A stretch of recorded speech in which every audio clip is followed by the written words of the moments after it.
Imagina crecer viendo cómo el juego destroza a tu familia. Perder la casa, los ahorros y la estabilidad, una y otra vez. Ver a tu padre endeudado hasta el cuello, apostando sin control, y a los cobradores tocando la puerta sin piedad. Y jurarte a ti mismo que nunca, jamás, vas a caer en la misma trampa. Pero, ¿y si la misma ruina que te hundió fuera también tu única vía de escape?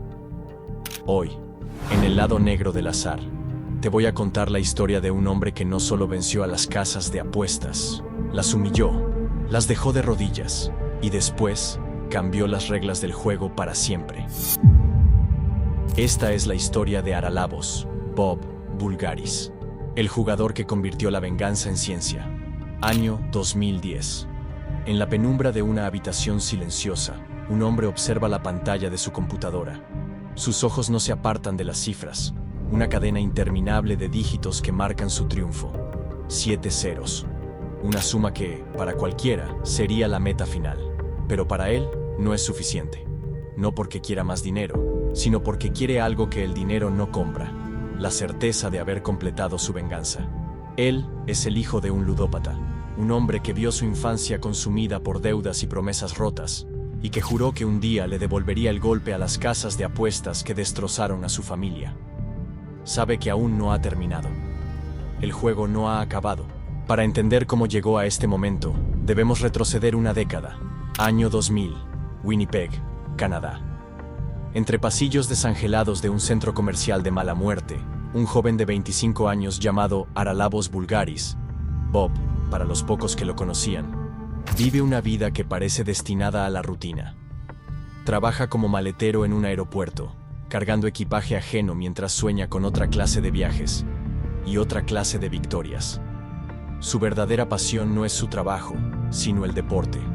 Fútbol, hockey sobre hielo, pero, sobre todo, baloncesto.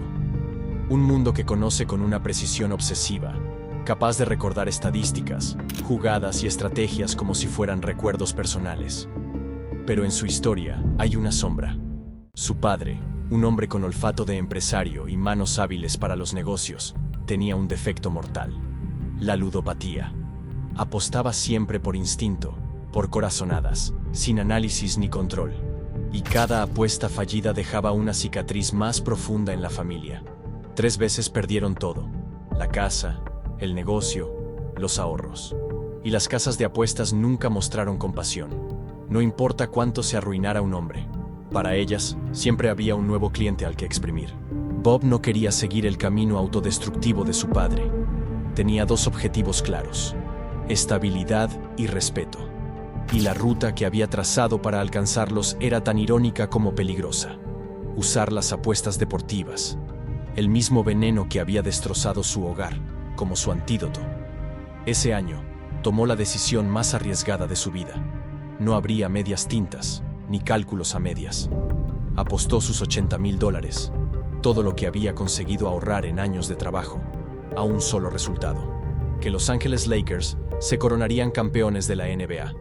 La cuota, 6,5 a 1. Si ganaba, no solo multiplicaría su dinero, sino que adelantaría su vida 5 años en un solo movimiento. Si perdía, no habría red de seguridad. Pero Bob no estaba jugando a la fe ciega. No era un golpe de suerte disfrazado de valentía, sino una jugada medida al milímetro. Había detectado algo que las casas de apuestas parecían ignorar. Sí, los Lakers venían de temporadas decepcionantes, pero eso era la superficie. En el fondo, tenían 2 armas que podían destrozar cualquier defensa: Shaquille O'Neal, una fuerza imparable bajo el aro, y Kobe Bryant, un talento joven que ya apuntaba a leyenda. Y, como pieza final del engranaje, la llegada de Phil Jackson, el entrenador maestro en preparar a sus equipos para rendir al máximo, justo en el momento decisivo. Bob había observado, analizado y conectado los puntos. Sabía que si los Lakers encontraban su ritmo, no habría rival capaz de detenerlos. Y tenía razón.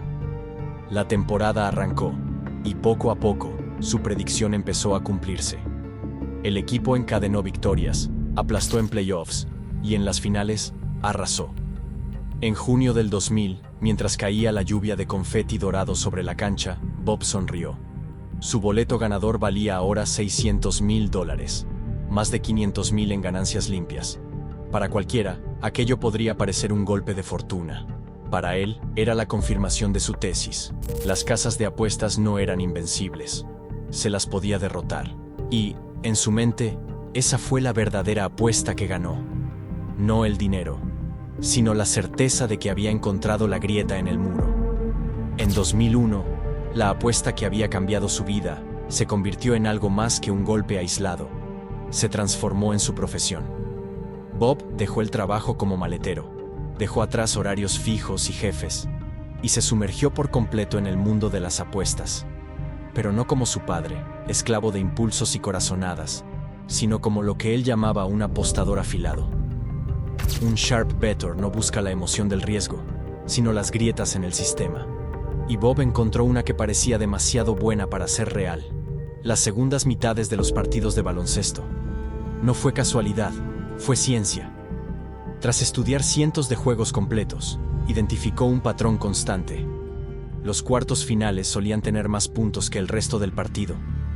El motivo estaba en la propia dinámica del juego. Más faltas para detener el reloj, más tiros libres, entrenadores usando tiempos muertos estratégicos para exprimir hasta el último segundo, y rotaciones diseñadas para que las estrellas regresaran descansadas a rematar el encuentro. Sin embargo, las casas de apuestas cometían un error garrafal. Calculaban el total de puntos esperados para todo el partido, y simplemente lo partían por la mitad para fijar las líneas de cada periodo. No ajustaban por las particularidades del último cuarto, y ahí estaba la oportunidad. Bob empezó a cazar ese fallo una y otra vez. Si una estrella acumulaba 3 faltas al final de la primera mitad, sabía que probablemente descansaría en el tercer cuarto, para volver fresca y letal en el cuarto. Si un equipo de ritmo frenético jugaba en la altitud de Denver, preveía el derrumbe físico y apostaba en consecuencia. No se trataba de adivinar, sino de leer el guión antes de que se escribiera. Incluso empezó a perfilar psicológicamente a los entrenadores. No le importaba lo que deberían hacer según la lógica, sino lo que iban a hacer según su historial. Sabía, por ejemplo, que Eddie Jordan tenía ciertas rotaciones predecibles, que Jerry Sloan reaccionaba de formas concretas a la presión, o que Byron Scott tendía a mantener en pista a sus titulares más tiempo del esperado si veía una oportunidad de cerrar el partido. Para mantener el control emocional, desarrolló un ritual casi quirúrgico: la televisión sin volumen, para no dejarse arrastrar por los comentarios o la emoción del público, y un metrónomo marcando un ritmo constante, como un latido artificial que le recordaba que cada decisión debía tomarse con frialdad matemática. En pocos años, esa disciplina lo llevó a multiplicar su capital inicial hasta cifras millonarias. Su método parecía imparable, pero en un juego donde la información es poder, el éxito masivo es como una señal luminosa que llama la atención de quienes están al otro lado. Y pronto, las casas de apuestas empezarían a mirarlo con lupa. En 2004, la racha que parecía interminable se topó de frente con un muro. Las casas de apuestas, que durante años habían sido lentas en reaccionar, finalmente despertaron. Los mismos mercados de segunda mitad que habían sido su mina de oro, se convirtieron en un terreno árido. Ya no había líneas mal calculadas ni oportunidades obvias.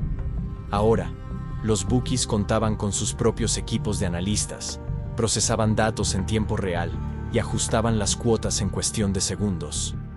Bob, acostumbrado a golpear una y otra vez hasta que el rival cedía, intentó forzar la máquina. Apostó con más frecuencia, con más agresividad y con más rabia que nunca. Pero lo que antes era cálculo frío se convirtió en impulsos disfrazados de estrategia.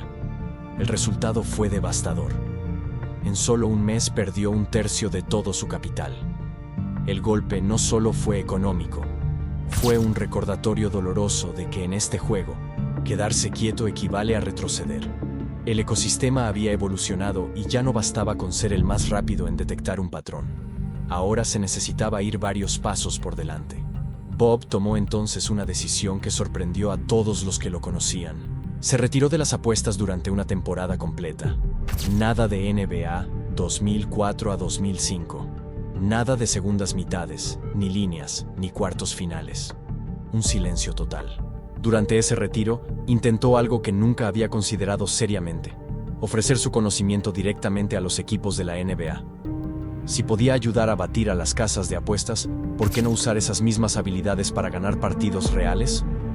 Contactó con directivos, envió propuestas, explicó su enfoque. Ese retiro, intentó algo que nunca había considerado seriamente: ofrecer su conocimiento directamente a los equipos de la NBA. Si podía ayudar a batir a las casas de apuestas, ¿por qué no usar esas mismas habilidades para ganar partidos reales? Contactó con directivos, envió propuestas, explicó su enfoque. Pero el mundo del baloncesto profesional, todavía escéptico con la analítica avanzada, le cerró las puertas. Un entrenador en particular lo despachó con una sola frase: no creía en los datos. Bob le respondió con una pregunta que revelaba tanto su frustración como su convicción: ¿quién te conoce mejor? ¿Tu esposa o tu historial de búsqueda en Google? Pero ni esa provocación le abrió el paso. Así que, cuando volvió a las apuestas, lo hizo con una determinación diferente. Si las casas ahora jugaban con modelos matemáticos avanzados, él crearía uno aún más potente. No sería solo un apostador leyendo patrones, sería un ingeniero construyendo la máquina perfecta para predecir el futuro del baloncesto. Es entonces cuando aparece The Wiz, un joven genio matemático, un prodigio que sacó una puntuación perfecta en la parte de matemáticas del SAT, y que, curiosamente, no siente el menor interés por el baloncesto. Para Bob, es perfecto, pura lógica, cero emoción. Nada de pasiones deportivas que nublen el juicio, solo números, patrones y precisión quirúrgica. Bob, un obsesivo capaz de convertir su vida entera en un calendario de 82 partidos por equipo, ve más de 400 encuentros completos por temporada.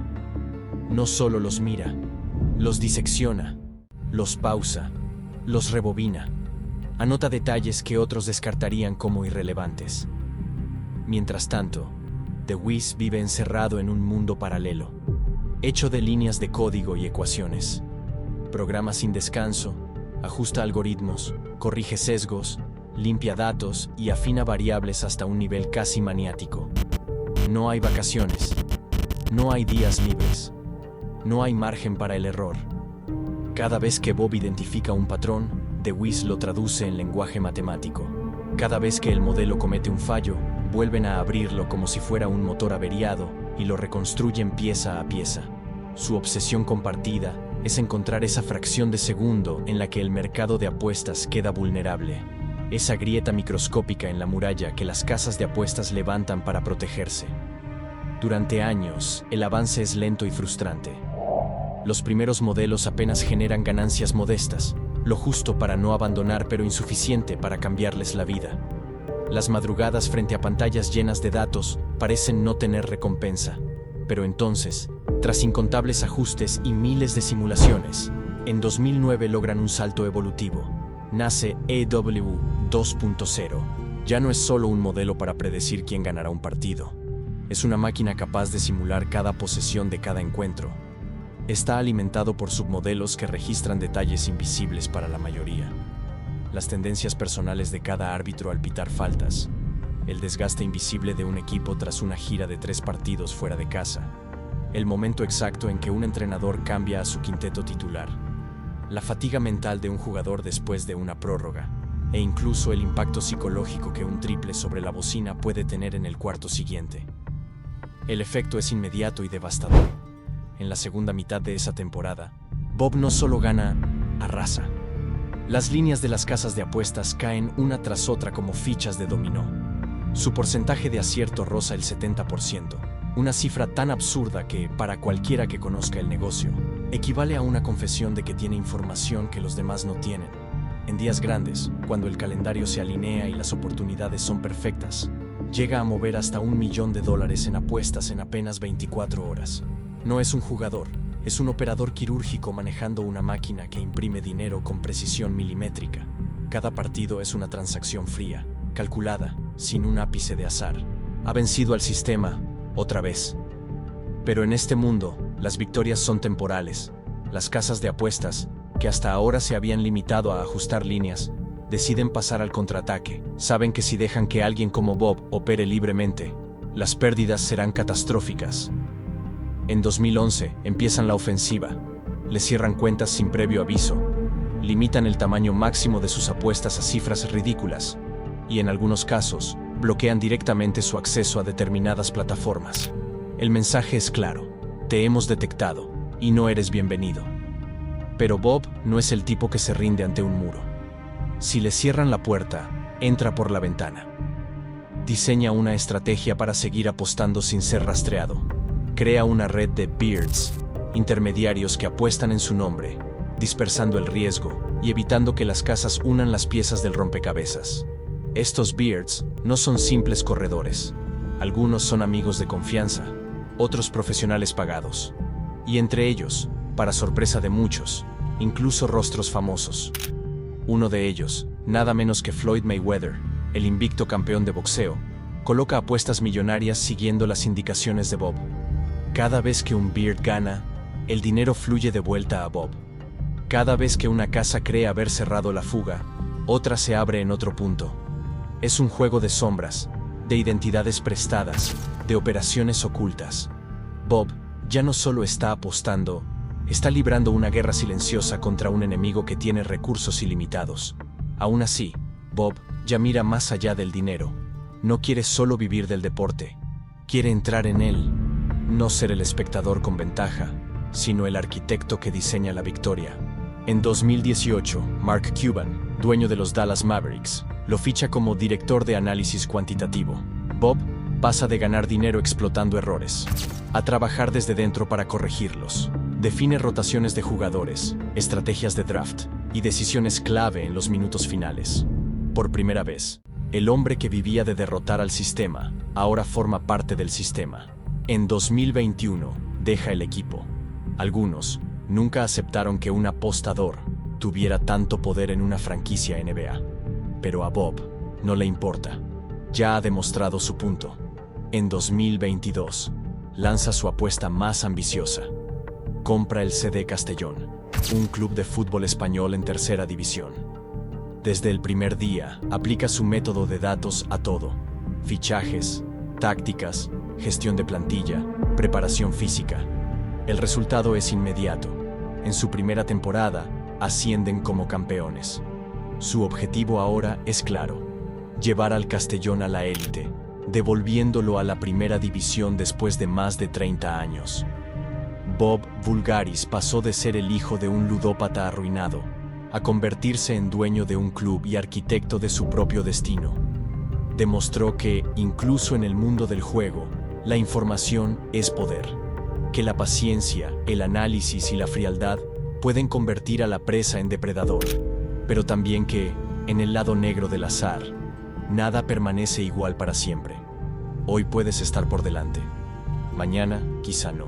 Y esa es precisamente la razón por la que aquí seguimos. Si quieres seguir descubriendo las historias más peligrosas, ingeniosas y oscuras del mundo del juego, suscríbete. Porque en este lado de la mesa, la suerte nunca es un accidente.